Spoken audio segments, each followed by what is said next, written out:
Well, hello, and thanks for listening. This is Basic Folk, a podcast where we have honest conversations with folk musicians. I'm your host, Cindy Howes. If this is your first time listening to Basic Folk, welcome. If it's not your first time listening to Basic Folk, you may have noticed our new theme music. That's right, we're debuting our new theme song by Alex Stanton of Townspeople. So psyched to debut it on this episode of Basic Folk, where we are talking to Jenny Owen Youngs. Jenny Owen Youngs is an indie pop songwriter, queer icon, and podcast host. I am beyond thrilled to have her on Basic Folk. Her new EP, Night Shift, is out now, unless you're listening on November 14th, in which case it's out tomorrow.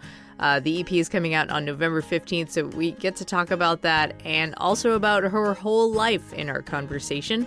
From her young life in rural New Jersey to space camp, where she actually wished for more space information and less camp stuff, to we talk about coming out in a very public way in 2012. Jenny is a sweet, funny, and caring person, and we really get into what makes her tick in this episode. Jenny's been on my radar since 2005. I discovered her music on myspace.com. Remember that website? Maybe you don't. But her debut album, Batten The Hatches, came out then, and she's released 2 full-length albums since 2005 and has a handful of EPs. In recent years, Jenny's created this absolutely amazing community along with Kristin Russo with their podcast, Buffy The Vampire Slayer, that goes through commentary about each episode of Buffy The Vampire Slayer and includes an original song by Jenny at the end of each podcast. And her other podcast, Veronica Mars Investigations, is hosted by Jenny and also Helen Zaltzman. Very happy to have her on this episode of Basic Folk. We're going to hear a song from her EP, Night Shift, which is out now. This song is called Dreaming on the Bus, and then we'll get to our conversation with Jenny Owen Youngs on Basic Folk. I was dreaming on the bus, can't remember where I was. Sun was flashing through the trees, you were right there next to me. I reached out to touch your skin, and like a light that's flickering, you were there and then you were gone, in and out and on and on. When I wake up, the engine's cold. Is long, long gone. If being awake means being alone, then I will sleep through everything.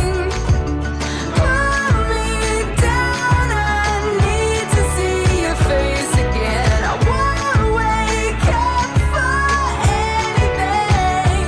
Keep me here, keep me here, keep me dreaming so I know I won't forget. Jenny Owen Youngs, thank you so much for talking to Basic Folk. Thanks for talking to me. I was texting with you a while ago and asked you to be on this podcast and told you it was the reason why I had a podcast, and that's like basically true. Unbelievable. Explain yourself. Well, I don't know. I just feel so inspired and influenced by you. Fantastic. You grew up in rural New Jersey, which I sure did. Is so funny. I don't know if a lot of people think of New Jersey as being rural in Suffolk County. Can you talk about what your environment and surroundings were like growing up? Yeah. Actually, I should specify that I was actually in Sussex County, not Suffolk County. Oh, did I say Suffolk? Yeah, I think so. But also I could have misheard you. But also, is there a Suffolk County in New Jersey? Well, the one thing I am certain of is that I grew up in Sussex County. That's the one thing I can say for positive. It was like there were a lot of farms and a lot of woods. The Appalachian Trail is right there. It kind of runs through the area where I grew up. Did you ever hit the Appalachian Trail? Yeah, until I was about 13, we lived in this house that was legit in the middle of the woods. It was like on like 50 acres, and my parents were kind of like caretakers of the grounds. And there were like bears and a waterfall. And then eventually around 13, 14, we moved out and onto this little lake. We were sort of like in between a lake and the Appalachian Trail. Was basically like across the street from my house, a leg of it.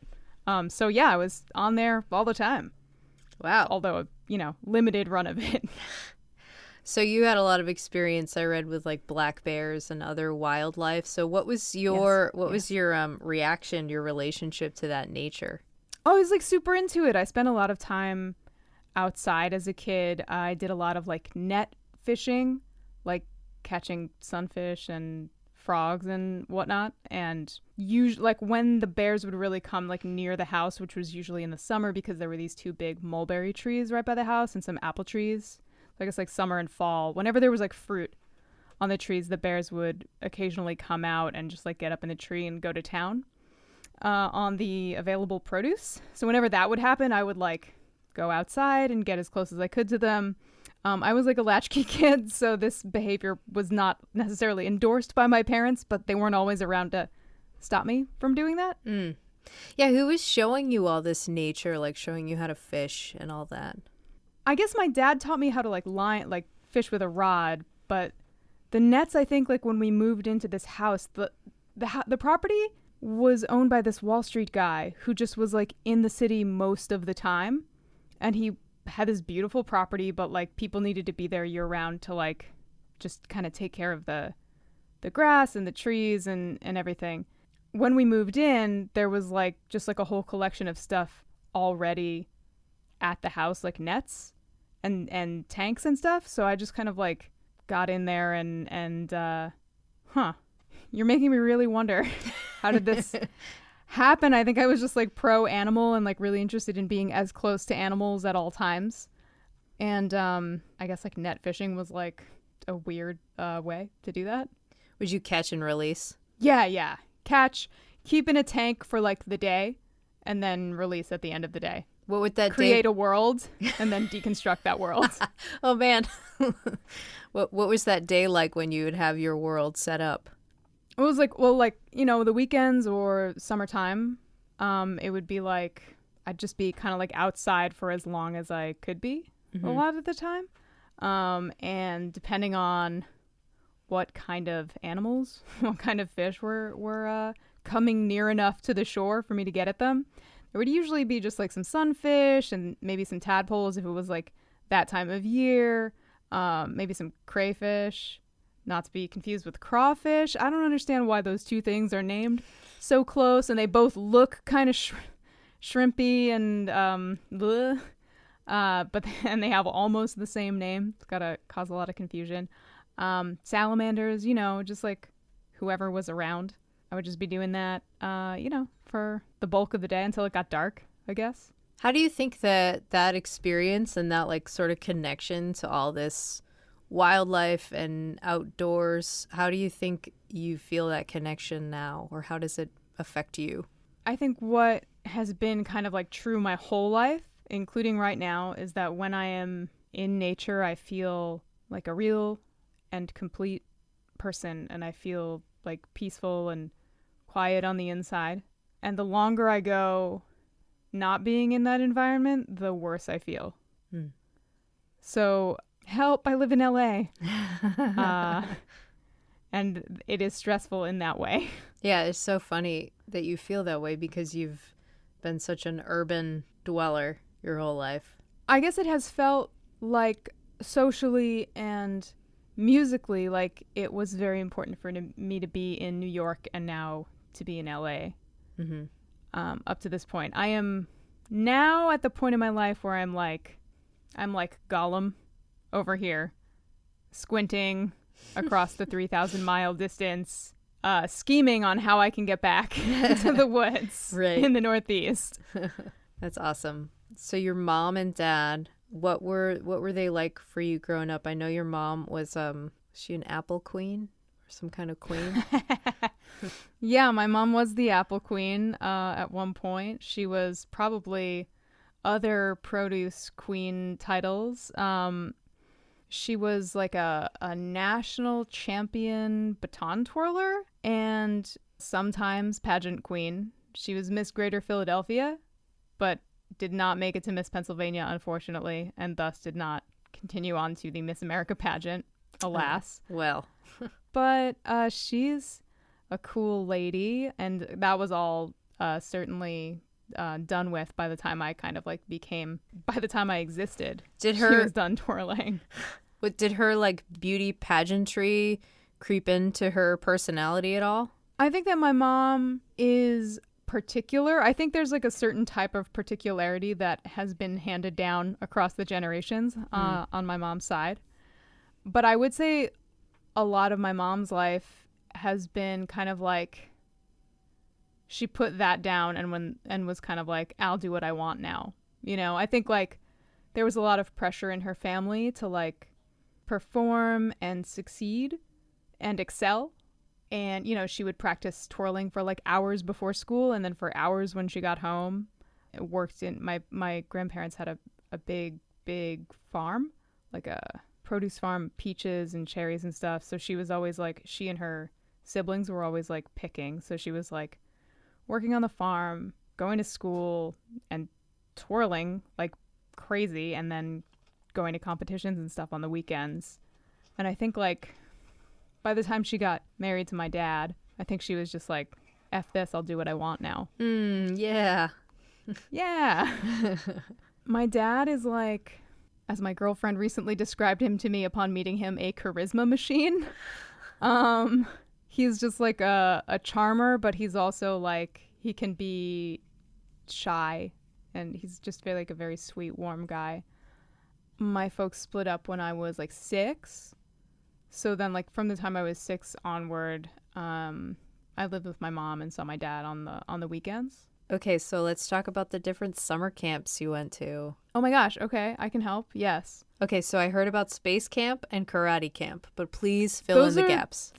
The big ones, and then I did go to like a more traditional like sleepaway camp at least once. I don't remember a ton about regular sleepaway camp except that one of the counselors at the time was like, so you live in New Jersey, are you close to the city? And I was like, I guess so. And I was like 10 or something. And she was like, well, like, how many miles are you from the city? And I was like, well, how long is a mile? And she was like, a mile's pretty long. And I was like, I'm probably like 5 miles from the city. I don't know why that has stuck with me. And I also don't know why I'm still like, I'm so ashamed that I didn't know how long a mile was or how many miles I lived from New York City when like that was the last thing I needed to know. How old were you? It has stuck with me. Like 10, I think. 9 or 10. Mm-hmm. But karate camp was good and space camp was also good, though probably not. Like I don't think I was maybe the best socially equipped person to I wanted to learn about space, but I didn't want to like have to make friends to do it. Do you know what I mean? Right, like but on it's reality kind TV. Of, yeah. Yeah, exactly. I'm not here to make friends. I'm here to learn. Yeah. So I wish that there had been like less of a kind of mandatory deep end social component to space camp. Or maybe I wish I was just a less awkward kid. That would have been cool too. Were you an awkward kid? Oh, yeah. Yeah, I was like such an awkward kid. Oh my God. Do they make not awkward kids though? Probably not. Like, even the kids that I thought were like super cool when I was like 12 or 10 or whatever probably also look back and they're like, oh God, I sucked so bad. When does that phase finally end? Because I feel like I apologized to somebody the other day for like being a college-aged awkward kid. Yeah, I don't know. I'm still waiting for those. I guess the moments become fewer and farther between, and maybe you get a better perspective on like the devastation, the appropriate level of devastation for awkwardness as you go, but it doesn't seem like they're gonna go away completely anytime soon. How did you feel when you were a kid about performing or public attention as somebody who now receives like plenty of public attention and constantly has to perform? I think when I was a kid, I like wanted attention, but was like very embarrassed when I received attention. And I think that's still fairly accurate, perhaps to a lesser degree. But, you know, my Leo rising is like working overtime, got the top hat out, you know, and Michigan J frogging all over the place. But on the inside, I'm just like, well, it would be so embarrassing if anyone thought that I wanted any attention. How incredibly shameful that would be, you know? A duality. Yeah. So those things I think feel relatively in opposition with one another, and I think like that probably caused some like meaningful conflict in me over time. But now I feel pretty chill. I think when I am on a stage doing something that is performance based, I feel pretty comfortable. Once I like turned the corner into my 30s, it started to become increasingly clear to me that I can do whatever I want, and to a certain degree nothing matters. Which is very freeing and empowering, and not like in a nihilistic way. The ideas aren't like that. It's just sort of like, you know, as human beings, I think one of the ways we're always looking for structure. We really like to binarize things because that makes them really easy to understand, like good and bad, right and wrong, black and white. And we similarly, I think, try to make a grid out of everything that we take in. We make a grid inside of ourselves. And I think you kind of do that for a while, and then you kind of start to pivot and start undoing it and taking it apart and asking questions about why you made the decisions you made and the choices you made in those categorizations and organizations to begin with. And I feel like with that comes maybe the either hope or certainty, or a mix, that anything is possible and you don't have to do things in a particular way. And I don't know if this applies more specifically to people in creative fields. Also, maybe I shouldn't be painting with broad strokes about everybody's experience. I should say this is my experience. But it does seem like something that comes up when I talk about sort of going from my 20s to my 30s with other music people, at least. There does seem to be kind of across the board a shift, oh yeah, I may have been prioritizing things in an unhealthy or unproductive way, and I can alter that now and keep going. Does that make any sense? Yes. Yeah, it makes a lot of sense, and I'll tell you why. As somebody who just recently had a switched career paths from being an on-air radio personality to being somebody behind the scenes, where a lot of it just feels and I'm in my late 30s, so it's I feel like I've given up the dream of fame, but it's not even a priority actually when you think about it, you know? Yeah. Does that sound similar? Yeah, I think there's there's definitely I feel that resonates with me a lot. And at a certain earlier point in my life, I was I wanted to be on tour nonstop, and I thought that was also the only way that I could ever achieve anything. And now I'm you couldn't pay me to get in another 12-passenger van and do another loop of this enormous country right now. No thanks. And the more I work in kind of the pop adjacent world, I do a lot of co-writing with and for other artists now, and the more I interface with that world and the more that I'm in Los Angeles, I'm just the more I am thankful to be where I am doing what I am, being able to make the stuff that I want to make and do the things that I want to do without interfacing with certain aspects of the industry side of my art world in ways that young artists that are coming up now are currently doing. It looks exhausting. So what are some of those interfacings that you're happy to get rid of or happy to be done with? I think that the way a lot of people in music and in Los Angeles, it's a horrifying little Venn diagram overlap slice, the way that a lot of people think about youth and value is like a scary black hole that I don't want to get any closer to. And I think the idea of somebody who doesn't make music, maybe having a conversation with me in which they say, you cannot release X, Y, or Z because of this marketing reason or this branding reason, that kind of stuff that goes on is like, ugh. Like sometimes I'll be like working on a project with a young artist and we'll make a bunch of really cool shit that they're really excited about. And, you know, months will go by of radio silence. And then it is revealed that like, no, the label like really needs some like straight ahead like dance pop. And I think that's like bad for that young person. I think it's bad for their soul. And I think it's like bad for the collective like sum total of music that exists in the world. There is something to be said about protecting culture and protecting art and being on the right side of the scale when it comes to creating art that is meaningful and sharing art that's meaningful. So I don't know if that resonates with you at all. Yeah, that 100% resonates. I think like somebody was just talking to me in a session the other day. They had mentioned they were working with somebody and this person was like, oh yeah, I want to be a famous pop star because I want to be a famous pop star.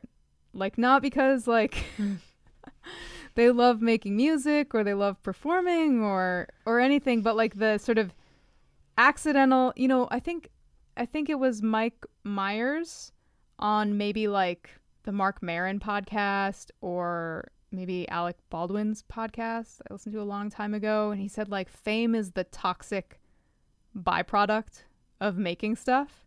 And I think that's really true. Like it's really not good for anybody. It's not good for the people who are experiencing it, and it's not good for people who like observe it and have a reaction to it. It's just kind of a weird thing that doesn't really accomplish anything. And now that I live in a place where I accidentally sometimes make eye contact with people and like while my brain is like doing a filing thing where it's like, did I go to college with this person? Did I meet this person at a party recently? Oh no, it's that guy from Modern Family. Fuck. And he saw me looking at him because I was like trying to place him in my mind.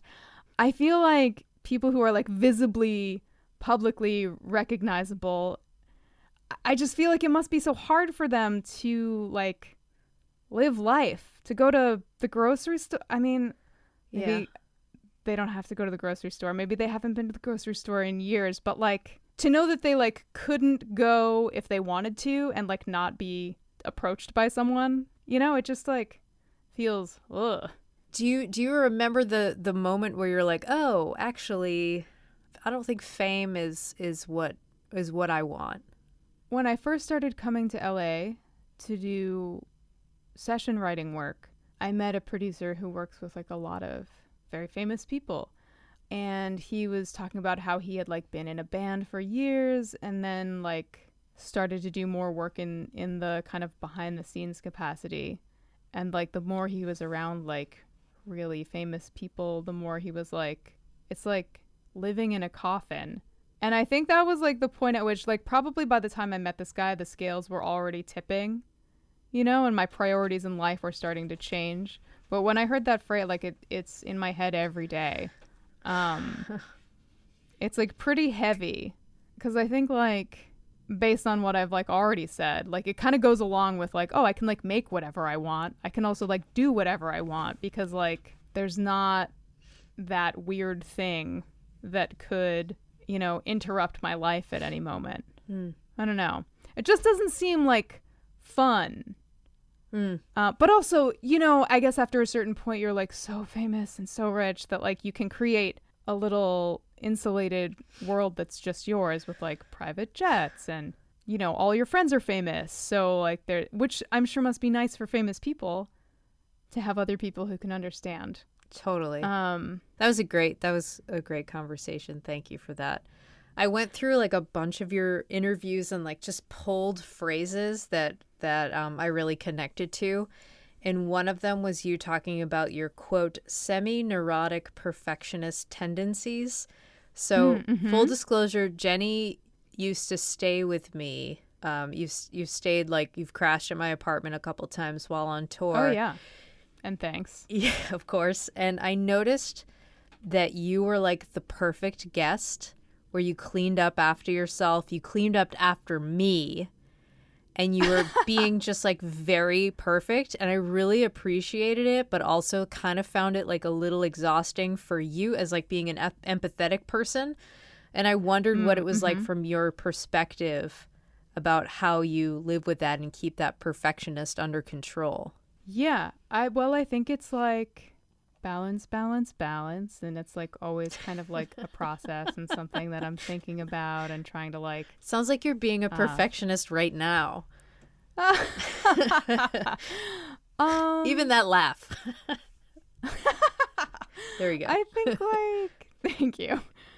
I think when somebody opens their home to you, that's like a gift. And like I really value like the sanctity of my home environment. So I like try to be respectful of the sanctity of other people's home environments. And I guess that kind of like applies across the board. And if I'm not minding myself, I think it can get out of balance. It's not hard for it to tip too far. And it's something that I have to like actively engage with all of the time. You know, like I will, God help me, I will work on a draft of the simplest, most utilitarian email you could possibly imagine, and I will get halfway through a sentence and think like, okay, this sentence is good. Oh, except like it's entirely possible that this person could have like a personal history with fill in the blank obscure thing, and like this could feel not right. Or like, oh, is this too cheery? Or oh no, is this not cheery enough? Like, I hope this person knows that I like them and respect them.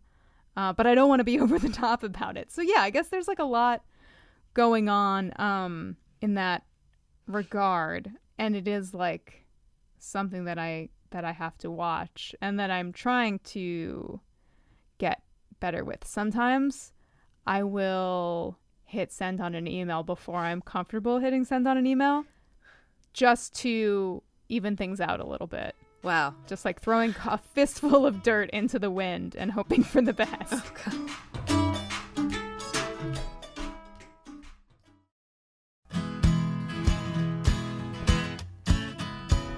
I listened to the Query episode that you did with Cameron Esposito, and the most controversial thing that I think that we learned was that you went by Jen in high school.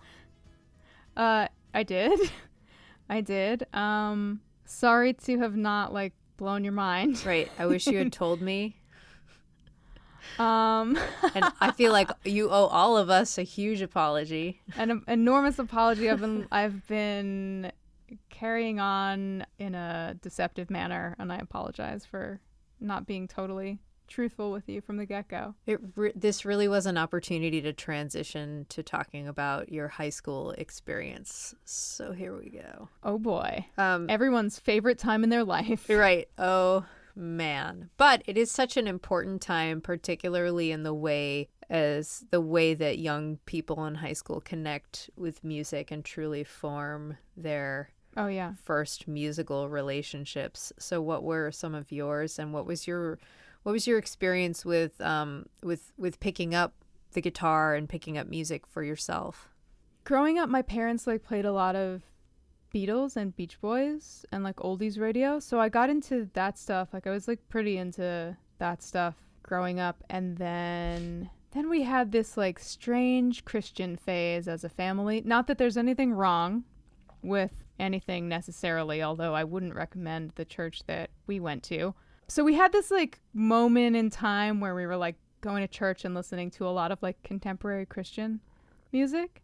And then I heard, my mom was like really into Weird Al. And I heard, before I ever heard Smells Like Teen Spirit, I heard Weird Al's parody of it, which is called Smells Like Nirvana, and had like a real moment where the guitar starts and then the like kick, snare, kick pattern comes in. And then it gets like real loud and wild. And when I heard that for the first time, I was like, whoa, it was like zoom in, dolly out. yeah, everything is different now. And then I got like really into Nirvana and Green Day and the Hold on. Cranberries. Hold on. Yes. How can I help? I cannot believe the story that you just told me, that you heard the Weird Al version of Smells Yes. Like Teen Spirit before Nirvana.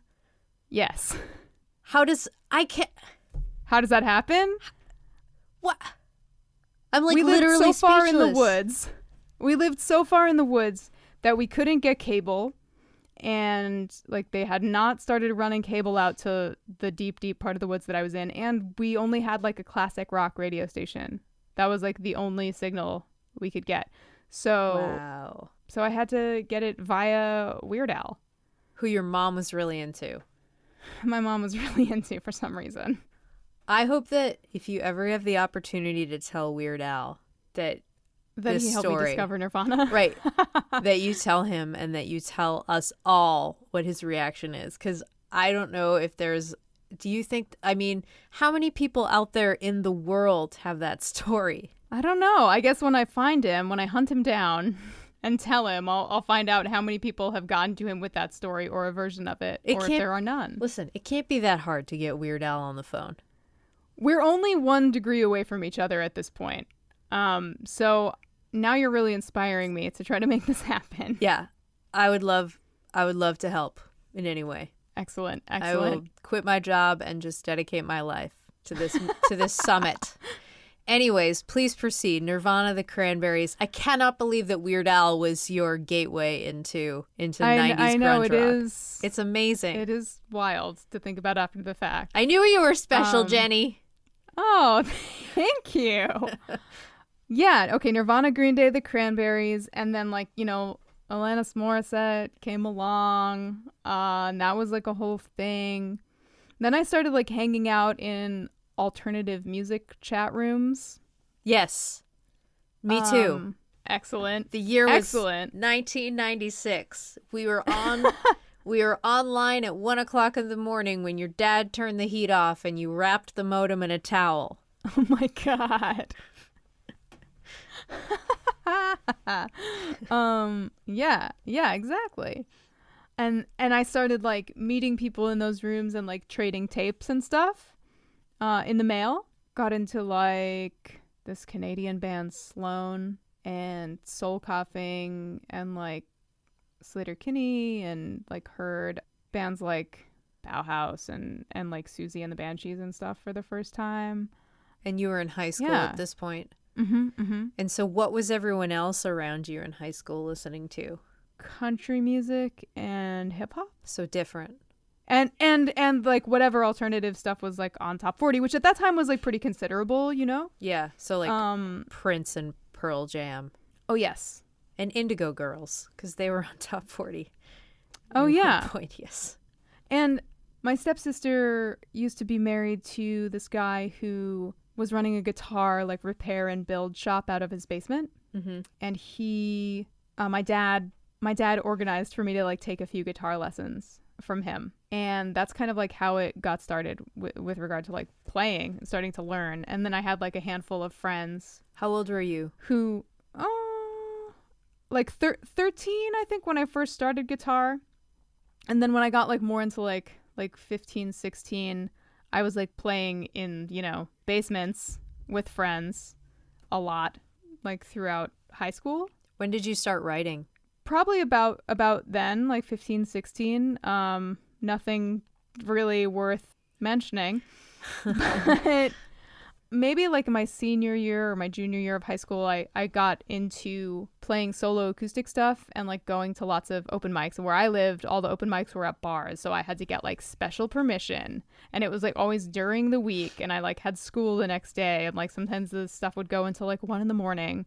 But I got really into doing that. And I ended up meeting some guys who had like a local studio and recording like a guitar vocal album's worth of songs that I had written up to that point, which thankfully is lost to the ages. The sands of time have eroded it away. There's no footprints left to speak of, but I did go through that whole process. That happened. Nice. And then I had like this awesome teacher when I was in elementary school who had like kept in touch with me after I moved on to high school.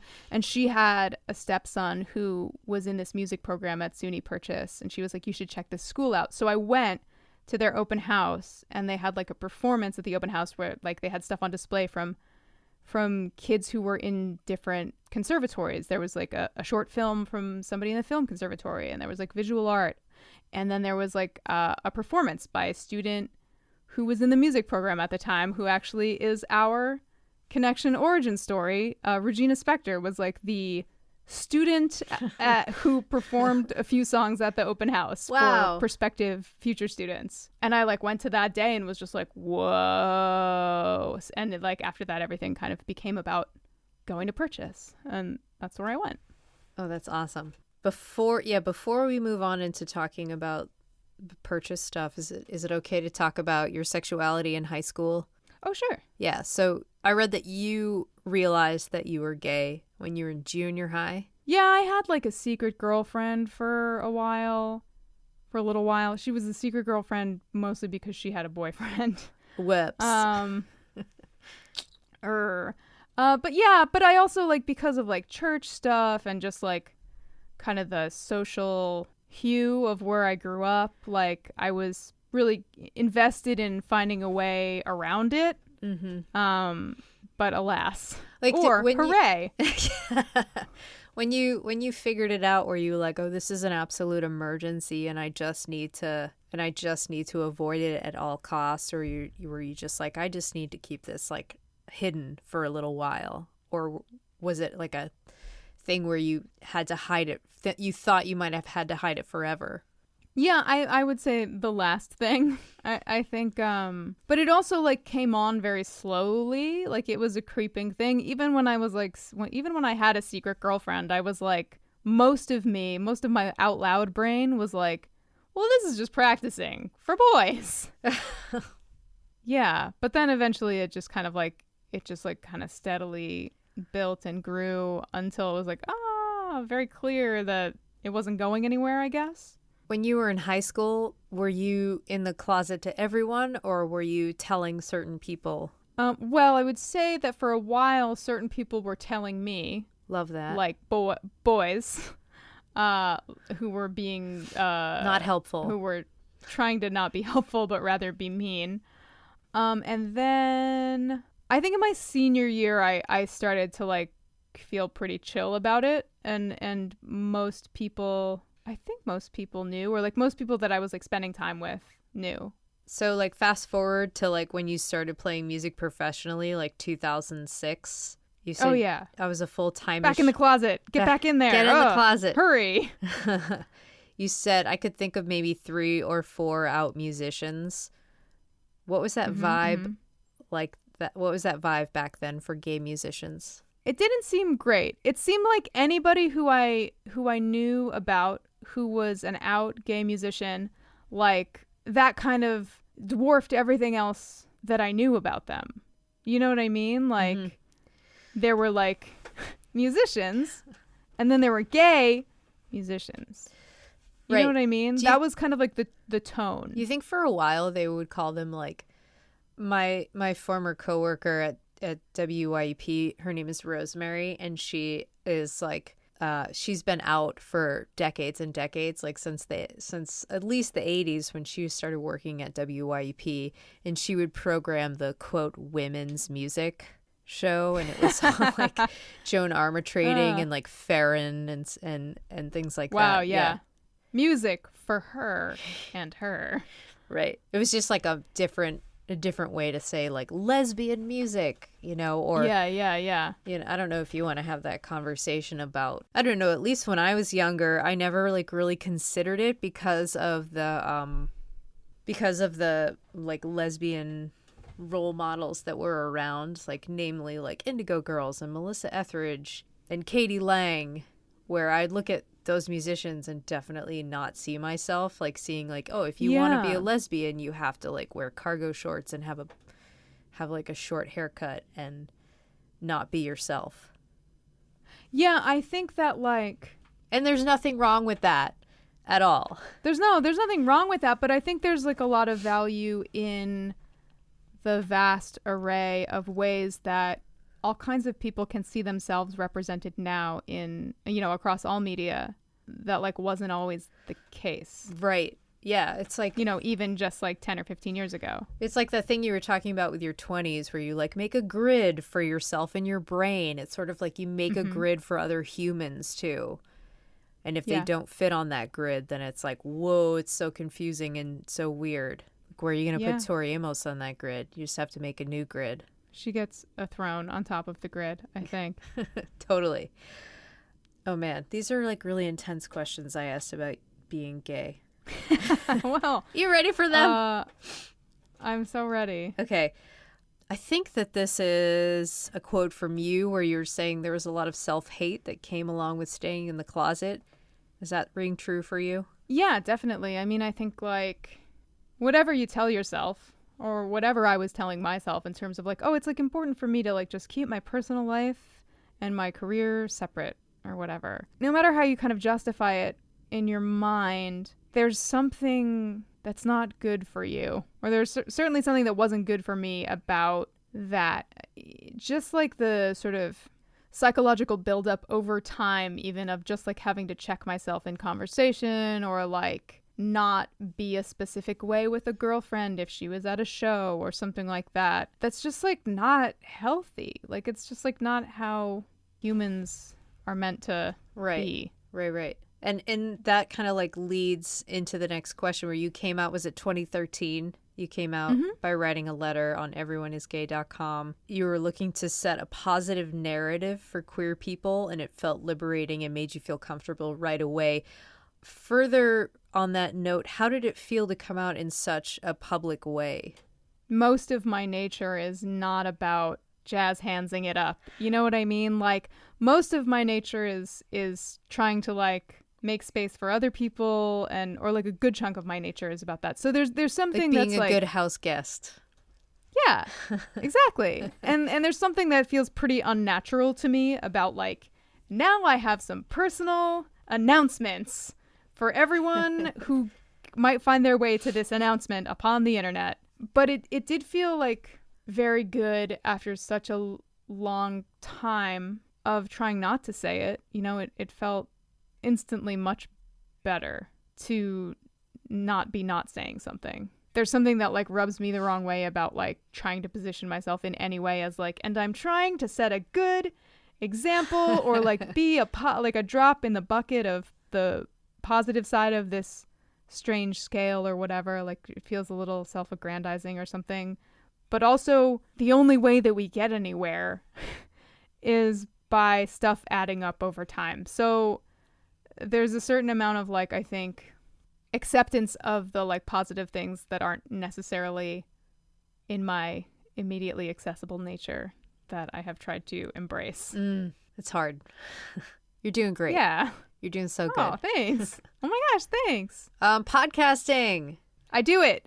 No one can stop me. So it's called Buffering the Vampire Slayer. It's in season 5. And you do that with Kristin Russo. I do. And you also do another podcast that is kind of a new venture. Same kind of format called it's Veronica Mars Investigations. That's right. It's myself and Helen Zaltzman, who makes an incredible language podcast called The Allusionist. She also makes another podcast called Answer Me This. She's a real podcaster, and she really has an English accent, and she's very funny. And we talk about Veronica Mars. And that's been going on for, I don't know, like a few months now. What do you enjoy about hosting a podcast? And is there anything that you've learned from podcasting that impacts your music or vice versa? I think I started buffering because I loved listening to podcasts, and I really enjoyed certain TV recap podcasts, and I loved Buffy.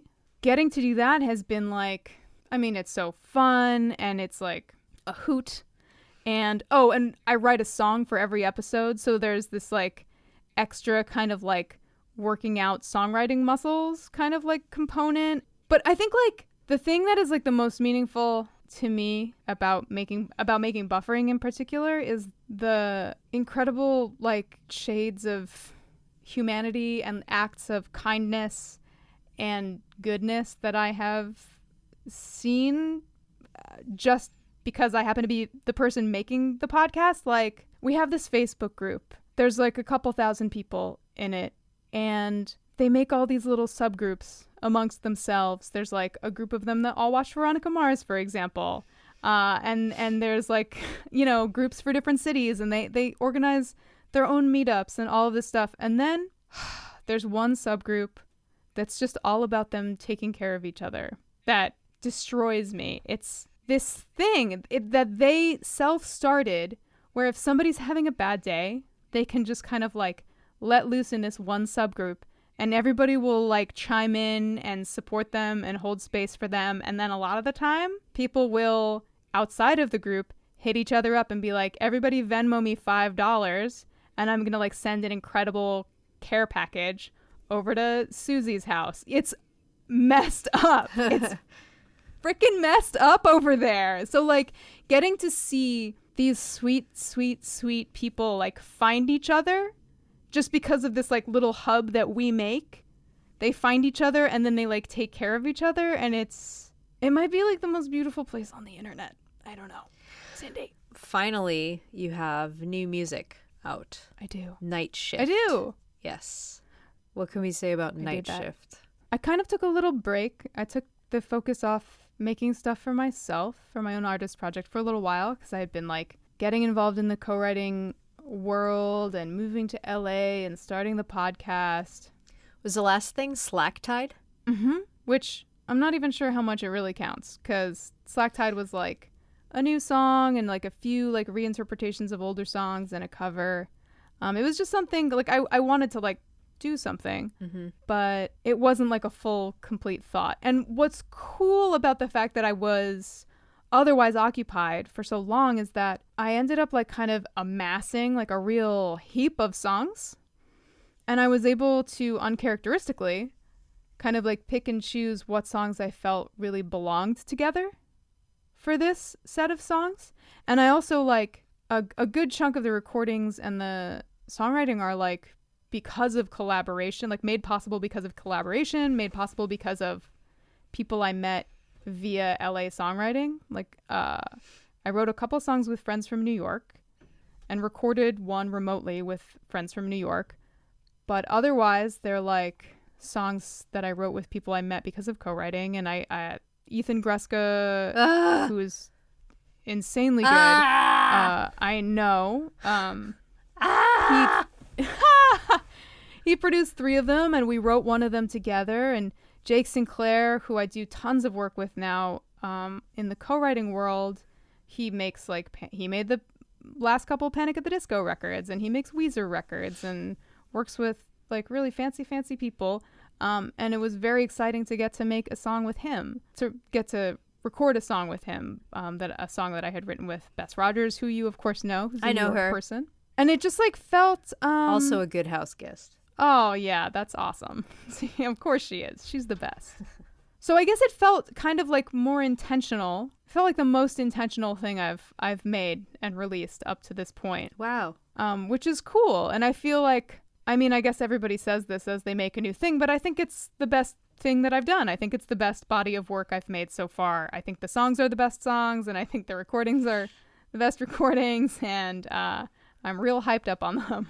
That's awesome. Jenny Owen Youngs, will you do the lightning round with us? I would be honored. I love lightning. Hit me. Okay. First song you learned on the guitar. When I Come Around by Green Day. Batman or Superman? Batman. Hotmail, Gmail, or Yahoo? Gmail, unfortunately. What is your vocal register? Alto? Do you read music or play by ear? Play by ear. What is your karaoke song? I've never karaoke'd. Wow. Dogs, cats, or something else?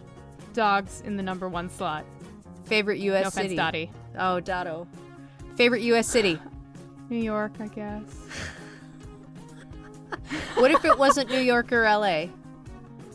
My head went to Chicago, but does it have to be a major No. metropolitan center? Absolutely not. Oh, I really like Kittery, Maine, which might still be too small, but Portsmouth, New Hampshire is right over the river. Does that count? Yes. You're shaking your head. Yes. First album you bought with your own money? That would be Nevermind by Nirvana. Wow. First concert? The Beach Boys. Last book that you read Oh no.